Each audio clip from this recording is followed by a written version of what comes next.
गांव के किनारे पुराने पीपल के पेड़ के नीचे एक कच्चा सा घर था। उस घर में रहते थे रामदयाल दादा। उम्र 70 साल, चेहरा झुर्रियों से भरा, आंखों में चिंता की लकीरें और दिल में भारी बोझ। उनकी जिंदगी का एकमात्र सहारा उनकी बेटी सीमा थी। पत्नी को गुजरे सालों हो चुके थे, बेटा शहर चला गया और फिर कभी वापस नहीं आया। सीमा बचपन से ही चुपचाप घर और खेत संभालती रही थी, लेकिन पिछले कुछ महीनों से वो बहुत बीमार रहने लगी थी। गांव के छोटे वैद्य ने कहा था कि उसे बड़ी बीमारी है जिसका इलाज शहर के अस्पताल में ही हो सकता है। इलाज का खर्च सुनकर दादा के पैरों तले जमीन खिसक गई।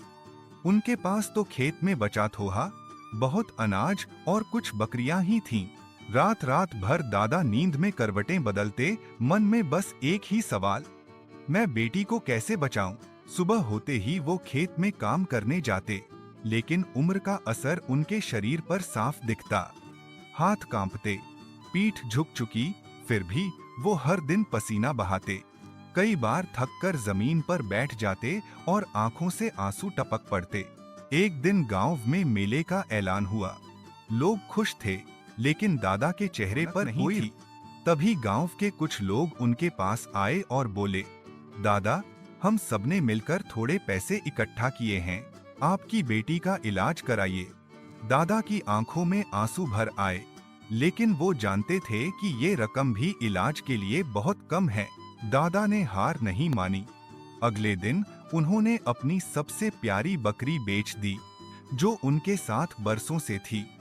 बकरी बेचते समय उनके हाथ कांप रहे थे, आंखें नम थीं, लेकिन दिल में सिर्फ एक सोच, सीमा बच जानी चाहिए।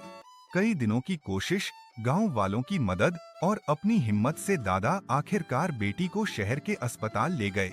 इलाज शुरू हुआ, लेकिन समय लगने वाला था। अस्पताल के बरामदे में दादा जमीन पर बिस्तर बिछाकर सोते, हर सुबह बेटी का हाथ पकड़कर देते, सीमा, तू ठीक हो जाएगी। महीनों की मेहनत और दुआओं के बाद वो दिन आया जब डॉक्टर ने मुस्कुराकर कहा, आपकी बेटी अब ठीक है। दादा की आंखों से खुशी के आंसू बह निकले। उन्होंने आसमान की ओर देखकर कहा, भगवान, तूने मेरी बेटी मुझे वापस दे दी।